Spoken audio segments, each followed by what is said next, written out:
I appreciate being with you all this evening, and I wanted to just reflect a little bit on this moment that we're in, because of course, it is a very challenging time, and sometimes it's good to look back and see somebody else's challenging time. And I want to share my screen with you because there's some curious facts about the last time we had such an amazing challenge in our world. And that, of course, was the great flu of 1918. I don't know about you, but I grew up hearing about all of my great uncles and great aunts who were impacted by this flu. And it's so interesting to me that it was called the Spanish influenza, when in fact, it's not necessarily clear that it actually originated in Spain. But it's interesting to think about the fact that your beautiful building that you're in right now was still owned by the Shaft family at that point in time, and your organization was meeting in their original building that they had built on North Street, which is now Memorial Plaza land. The epidemic hit our city pretty hard because we were the landing place for a lot of soldiers coming back from the Great War. The Fort Ben Harrison was actually a place where many of those soldiers were repatriated after the war. And so that actually led to quite a concentration of the flu here in Indianapolis, probably a disproportionate concentration. Looking back at some of the many articles that there are about this, I was intrigued to just compare a little bit. 14,000 Hoosiers died in that pandemic, and 1,600 here in Indianapolis. If you compare that to our current numbers, we're talking about, I think we hit the 9,000 mark for Indiana today, and a little over 1,300 here in Marion County. So those numbers back in their days must have felt even more frightening given the smaller population at the time. There's a lot of articles about this in both the library's digital collection and just literally Googling it, so it's easy to find things. Life was pretty similar in terms of how they dealt with things. Public meetings were forbidden, if you will, and they didn't have Zoom as an alternative. And things were closed down. Our libraries were closed, both central and the 14 branches that existed at that time were closed from October 5th until November 29th. And there were lots of arguments about the efficacy of wearing face masks. So some things just don't seem to change much at all. We, of course, thought life was pretty normal back in the beginning of 2020, and it seemed so promising, and we were launching into a pretty exciting year for the public library. And then, of course, it wasn't. 1st of March, we were still in the mode of, let's be careful, let's try to spread information for people about safe work habits and things like that. But on the 14th of March, like so many other organizations in our city, we shut down. And the only people coming into our buildings were our most essential employees, such as those in the control room and the finance office. We came back in May to offer curbside service. This is something that libraries across the country started doing in May. Some of them are only doing that yet. We did try in the meantime some other approaches. Early in June, we started opening our buildings to the public to come in on some very complicated formula about how many people given the square footage of each of the buildings. We tried that until November. And frankly, with the many school closings and things like that, it was getting very hard to staff our buildings because of a number of our employees who needed to be home because of school or because of their own health issues. And so at that point, we tried a modified service, which we're still doing now, of curbside pickups, which have been very popular, and allowing people to come in for limited computer access. It is our hope that in February, we're going to step it back out again and allow that limited number of people to come in for general browsing. So that's what we're hoping will be the case. We're getting through it. We, like so many entities, tried really hard to keep our employees on the payroll during the closure. I think that was an important thing for us to do. When you have good people, if you lose them, it's hard to get them back. And frankly, by the time you pay the unemployment and everything like that, it's always important to do the math on that. We did have employees who chose to retire, and we have not filled all of our vacancies during this time period. So as we begin to think about reopening over the next few months, that's going to be a concern on our mind. It's just the staffing levels. We made lots of building modifications during this time period. I think we bought $57,000 worth of plexiglass just to put up those safety shields to keep the public and the staff in a position where they could communicate with each other, but function safely. Our own staff, if you remember back in the days when it was hard to buy masks, our staff actually engaged in making masks and producing on our 3D printers those plastic shields that you see people wearing. Now we still have people working at home, lots of people on leave. And like so many of us, we have staff who are anxious about the virus. I will tell you that our numbers for contacting it are very similar to the rest of the city. I think that at the end of the day, all of the precautions that you might take in the workplace are often offset by the realities of how we live when we're not in the workplace. And that's the same for folks at the library and every place else. We have truly fought what I would call the mask wars, however. And just getting people to wear them has been amazingly difficult. The impact of all these closures and things, our door count went from almost 3.5 million down to just under 1.5 million for 2020. Our circulation went from 9 million to probably going to end up about 4 million when we finally get the last few things added in. E-circulation, as you might expect, has been the shining moment in all of this. In 2019, prior to the advent of COVID, we were circulating about 1.8 million electronic items. In 2020, we know that that number is over 2.4 million. So lots of people made the transition to e-circulation, whether it's e-audio, or ebooks, or even streaming videos and things like that. Because we could see that demand changing, and because we understood that it was important to try to reach people however we could, we actually moved a lot of our materials budget from print items to the electronic items, and that made a real big difference. We also made a big pivot on how we did programming.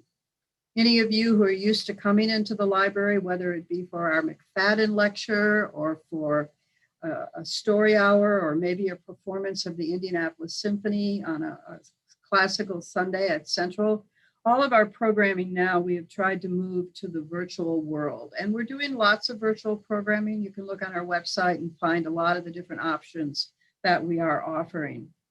Again, some folks have embraced all of this change with a great deal of enthusiasm. Again, people who were not e-users before have been on the phone with us to walk them through how to do it, calling their librarian and asking for advice.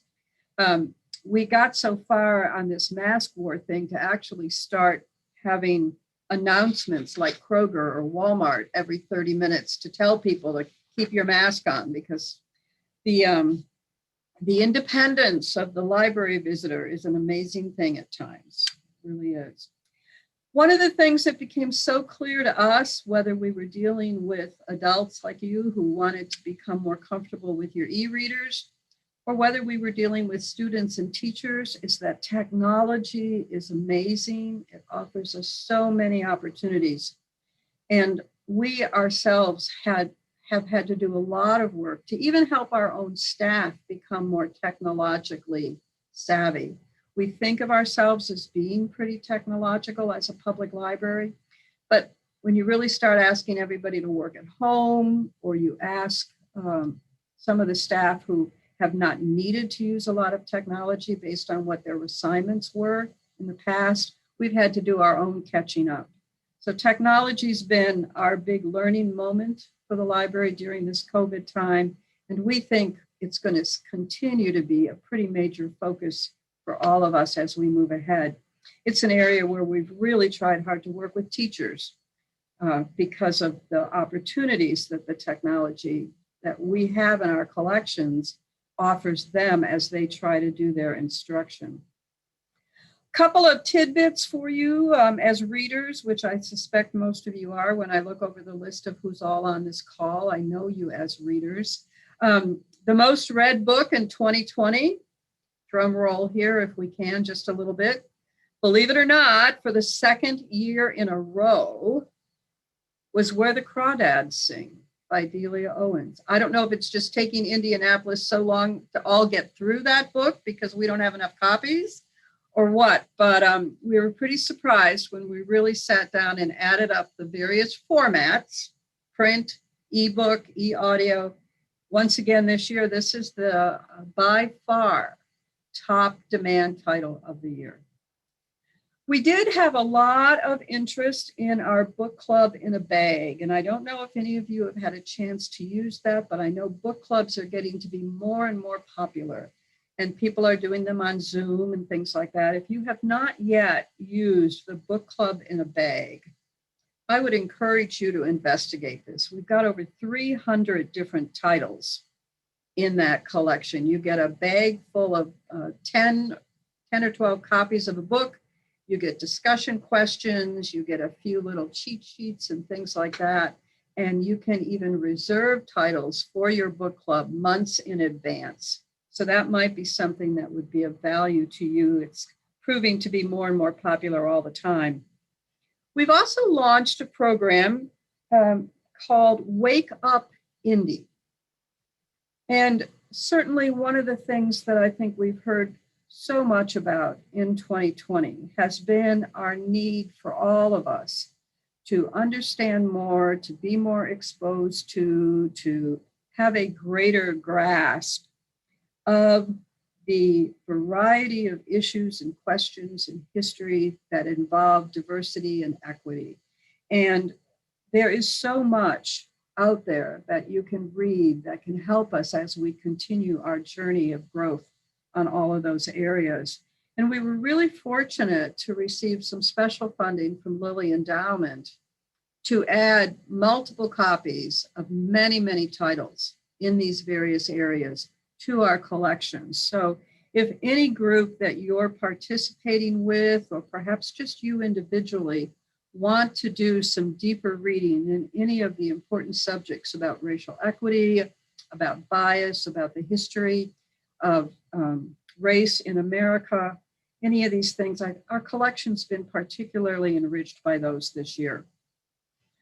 If you're not quite up to something that heady, I do want to make sure that you are aware of Creative Bug.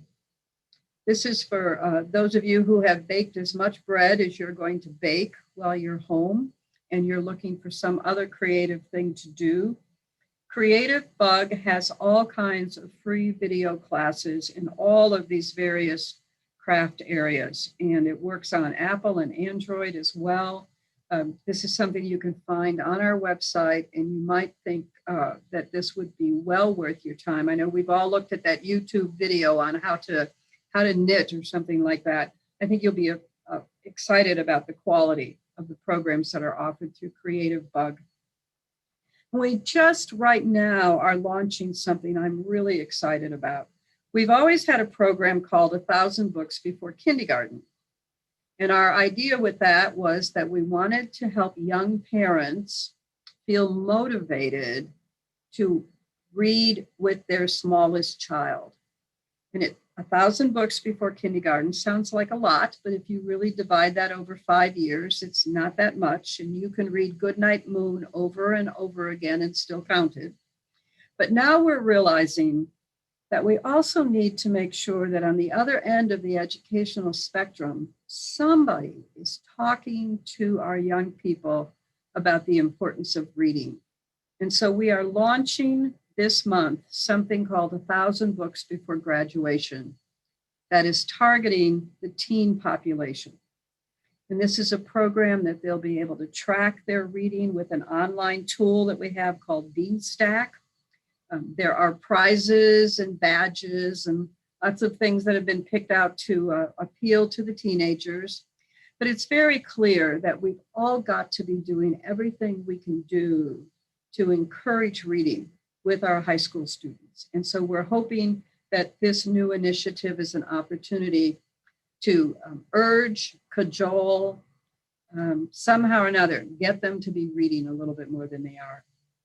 For any of you who are not signed up for Wowbrary, this is something you can sign up for on the library's website, and it is a newsletter that comes to you every Saturday morning and tells you the new books that we have ordered that week. And so if you are a person who likes to put a lot of holds on things coming down the pike, this will be a way for you to know what is the newest stuff that we've gotten. We're continuing to have a focus on increasing access to the library. You know, we have 23 locations right now, and those locations are scattered across the city, but there are other forms of access as well. And one very big one is our shared system. We have 46 schools here in Indianapolis who share our catalog. You may have noticed at times if you've gone in the catalog and you've been looking for a title, and you'll notice that it's actually located at Brebeuf High School. You're kind of wondering what's Brebeuf's stuff doing on here.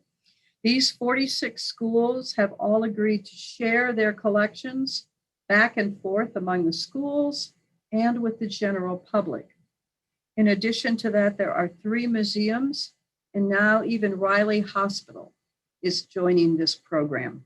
This program continues to grow. We're excited that we have 3 IPS schools that are coming into it this year.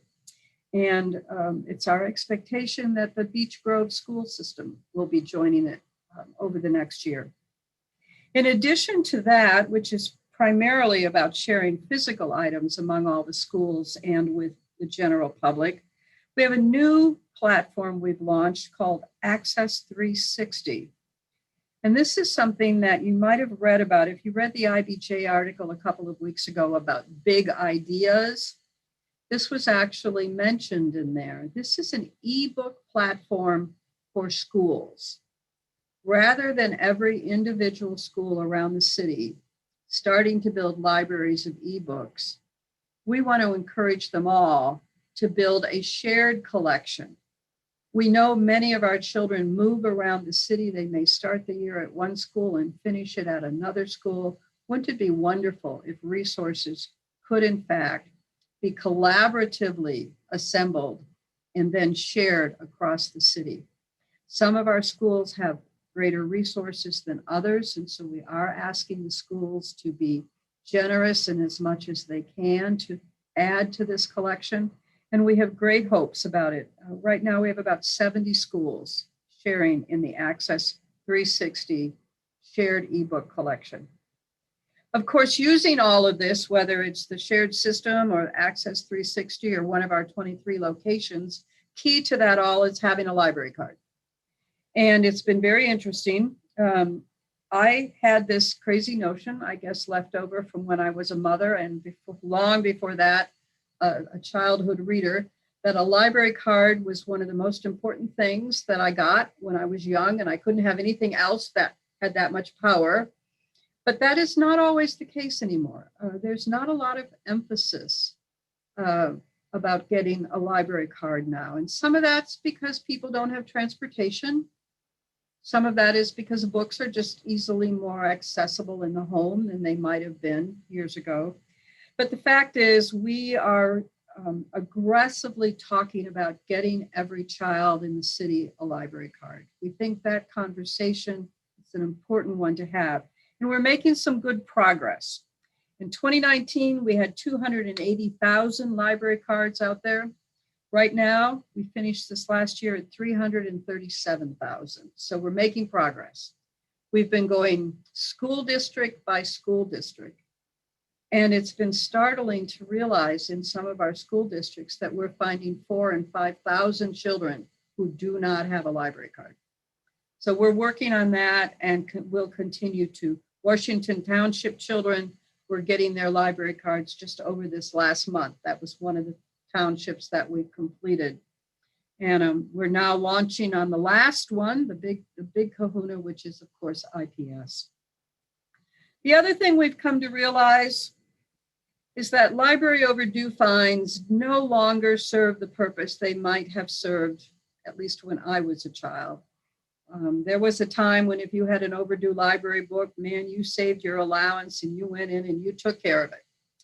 But that's not our world today. And I think librarians across the country have given up trying to teach that personal responsibility.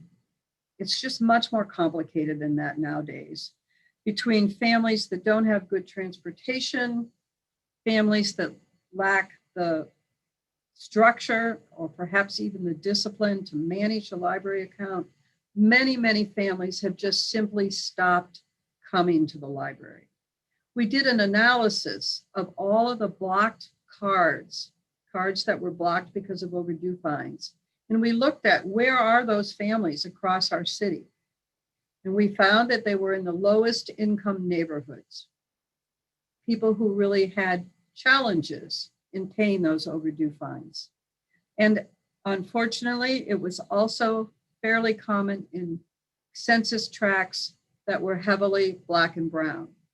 So at the very time that we're trying to increase access and we're trying to promote equity, we were putting barriers on using the public library.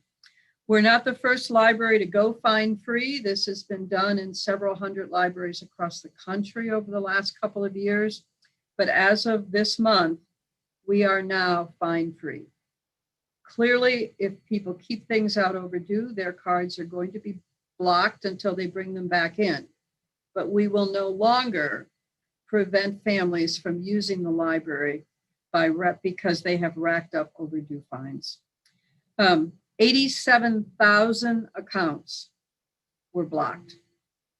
And so we're going to be monitoring those and communicating to those families and hoping that this will be an invitation for those families to once again start using the public library.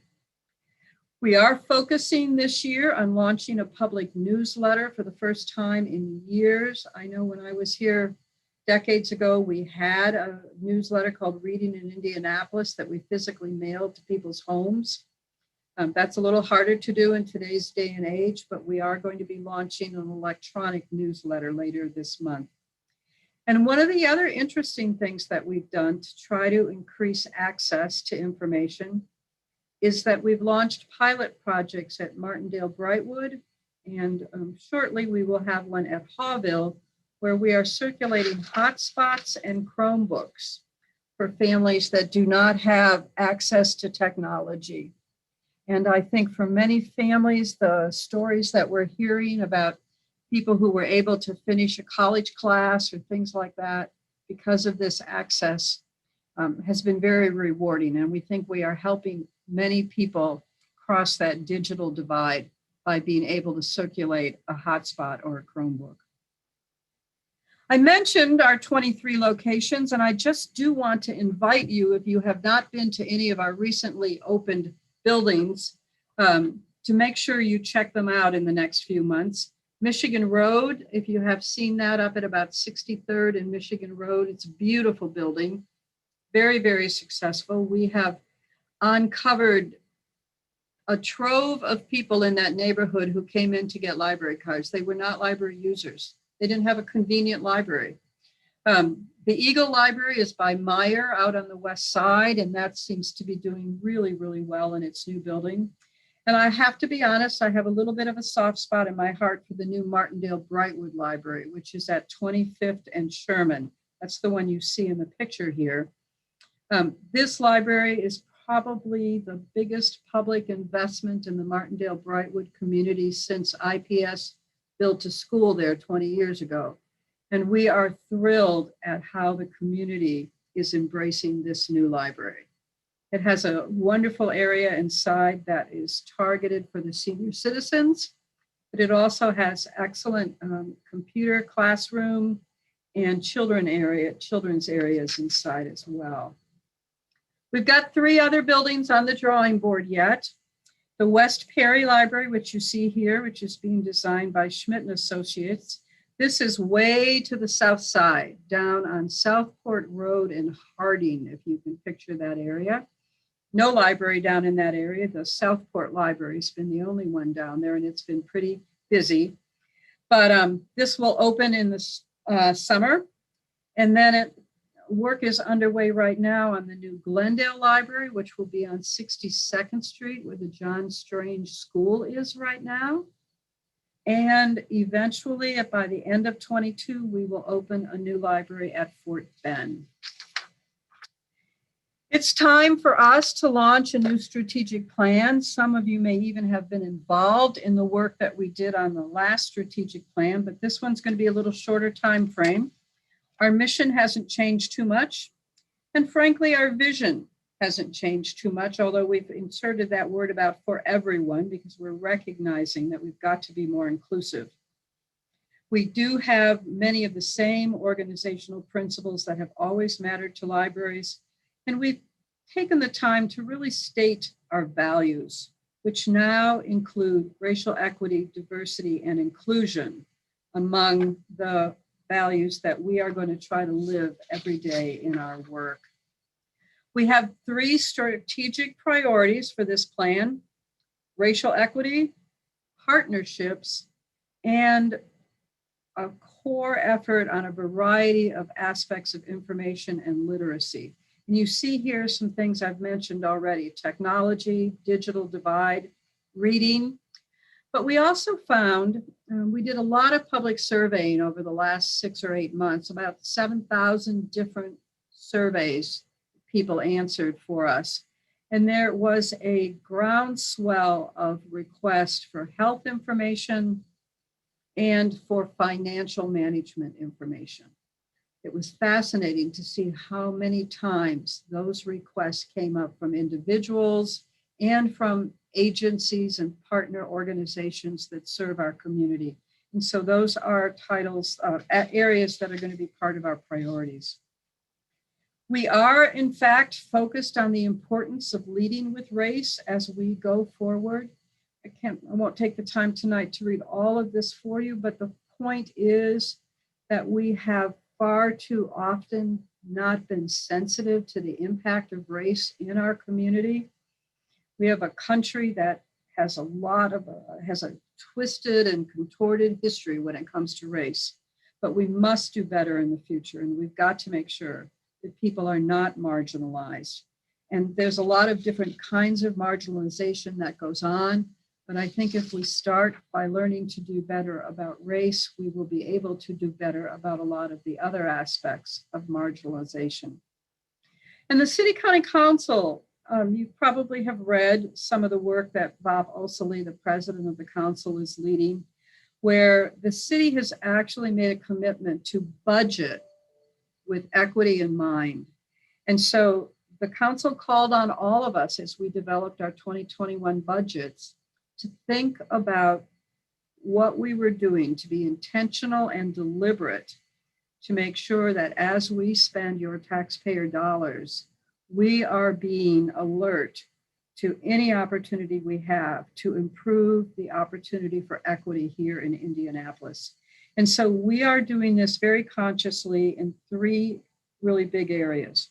In our collection, we are wanting to make sure that when you go into one of our libraries, you find a collection that reflects the community. And this is one of the beautiful things at Martindale Brightwood. That's one of the first places we were able to really do this work with some intentionality. And now if you look at the children's picture book section in the Martindale Brightwood Library, if you're a young child growing up in that neighborhood, you are going to see yourself in those picture books. And if you are an adult in that neighborhood, you are going to find the authors that you are particularly interested in following. So this is going to be different all across the city because we have many different populations, and Hispanic populations, Latino, Indian, Burmese, whatever it may be. We're trying to cultivate collections that in fact reflect the demographics of our neighborhoods. We're also making a real intentional effort on recruitment so that the staff who work in our libraries do in fact reflect the people who live in those communities.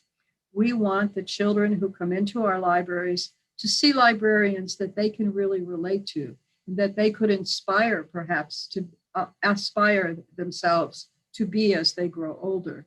So we really are going to be very deliberate about recruitment.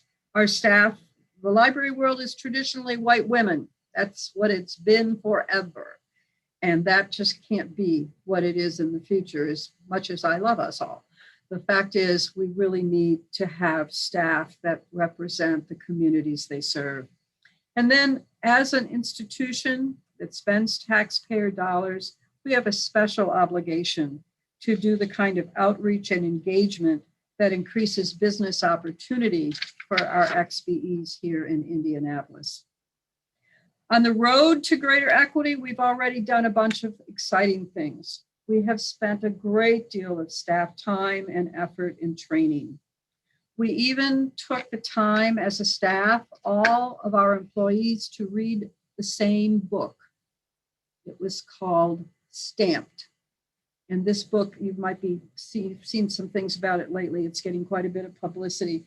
And we had an opportunity for all of us to read it and then to discuss it together, trying to get to some common understanding of the history of race in our country and the challenges we face. We've added some some new positions in some of our branches that are designed to try to really reach into the community. We're adding a social worker at Central Library. Many of you who frequent Central Library know the challenges that we deal with at Central with some of our regular population there every day. We've come to realize that they don't need a security guard nearly as much as they need a social worker. And so we're adding that social worker to the team at Central. Internally, we formed an equity council, and the board has adopted some supplier diversity policies. We participated for the first time in the city's disparity study, and we've actually adopted some goals for XBE utilization. I'll be honest, the work on diversifying the collection is some of the hardest work we're doing, and you can see in this slide why that is.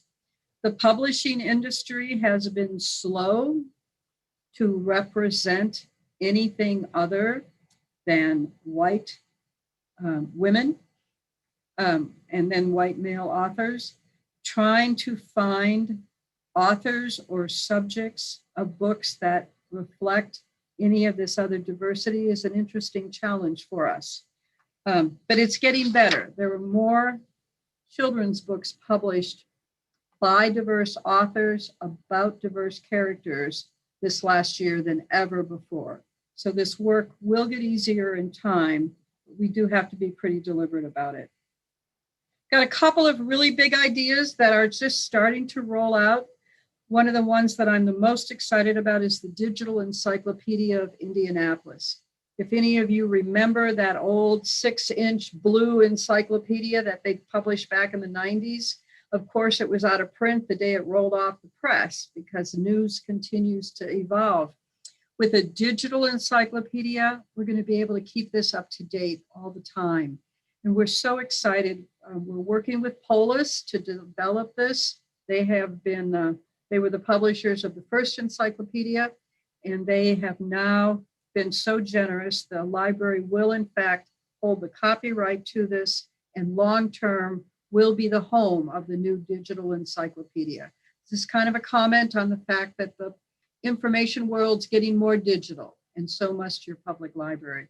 It's been a great opportunity for us to use a lot of the material in our digital Indie archives, and also it's drawing on material from a lot of other special collections around the city.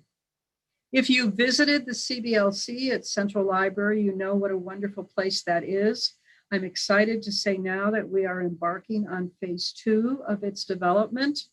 We are adding multimedia screens in there where you can in fact see film of maybe it's a film of Martin Luther King giving a speech, or maybe it's a film of our own Julia Carson speaking when she was in office. It'll have all kinds of audio-visual components. Not only will they be accessible there in the CBLC, but there will actually be an app that you can access that same material when you're not at the building. And then, of course, as I mentioned, technology is an increasingly important part of our life. Believe it or not, the learning curve, the children's area at Central Library was designed in 2003. It opened in 2007. This is now 2021. That is old technology, and it is time for us to take a look at redesigning the curve. In addition to that, in response to a lot of comments from the public, we're going to increase the number of computer classes of various sorts that we offer at branch libraries all across the city. So that's kind of what we're up to. I love this photo. I use this photo every chance I can possibly get. These are the children at Crystal House South. And about a year and a half ago, there was a new Wimpy Kid edition that came out. Any of you who are grandparents know about the Wimpy Kid books. Well, the librarian at Crystal House is a member of the shared system, and she was smart enough to put holds on this brand new book when it came out for every single child down there at Crystal House.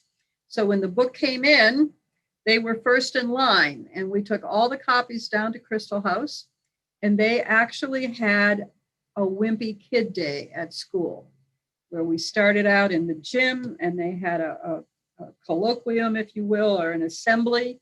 The kids all got their books. They had reading groups and discussion groups and a lunch and just a whole bunch of things, all focused on all of them together enjoying a book. And when I see that, I know that we can do the work ahead of us as a community in getting our children to read, and we can make it fun.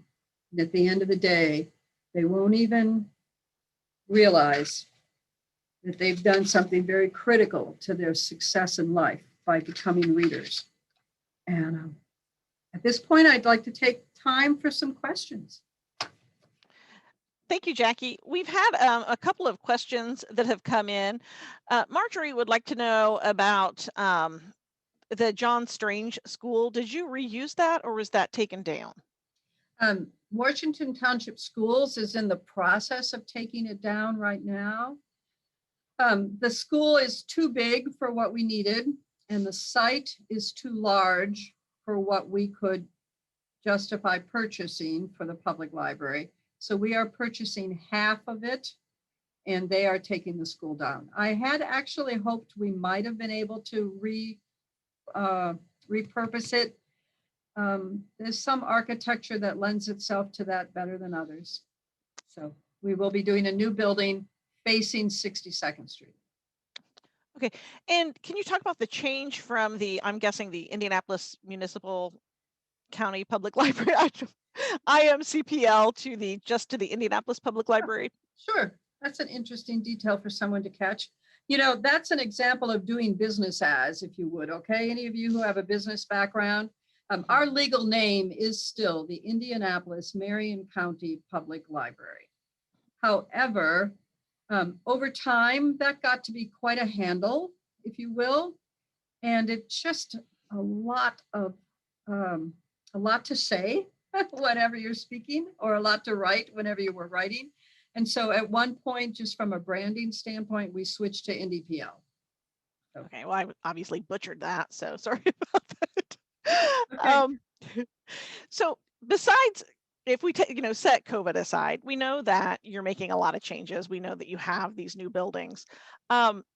What did you have in the plans? Were there other things that you had in the plans for 2020 or 2021 that you had to kind of put to the side when everything adjusted to the new COVID reality? Sure. Certainly our McFadden lecture was one that we were sad that we were not able to proceed with in person. And our summer reading program, we had to take that virtual. And we did, and we were very pleased with the extent to which families and children adapted to doing a virtual summer reading program. But it wasn't the same thing as being able to have everybody together and have, you know, kids running into the library to report on what they were reading, or to come and see the fellows who would bring the wild animals and things, and all that great programming that we do over the summer. It was really sad to miss out on so much of that. I think the programming is probably the biggest loss for us, because families coming to programs together, whether it was a music program at Central. I don't know how many of you have ever come to a teddy bear concert, but members of the symphony have a wonderful set of programs called teddy bear concerts, where they play instruments and tell a story. And it's really aimed at the youngest children.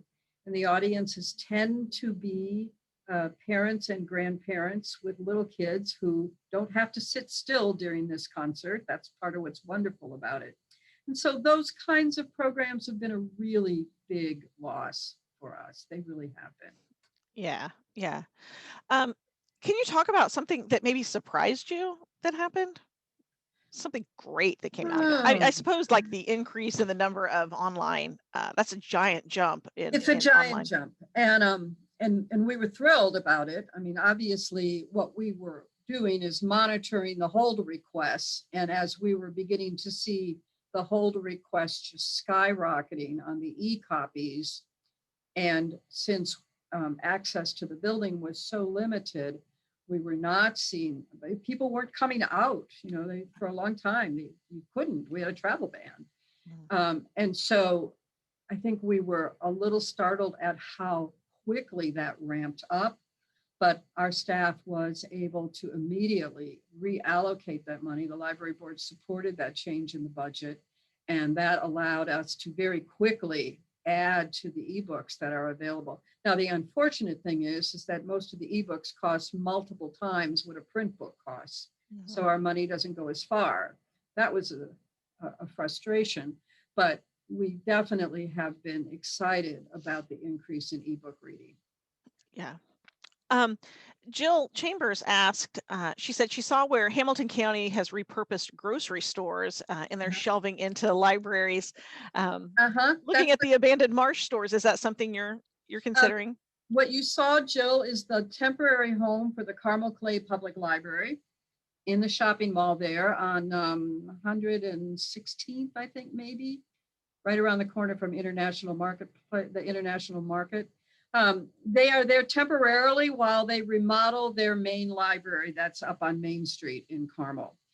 We actually did look at the abandoned Marsh at 62nd and Keystone. I thought that would have been an amazing place for a public library.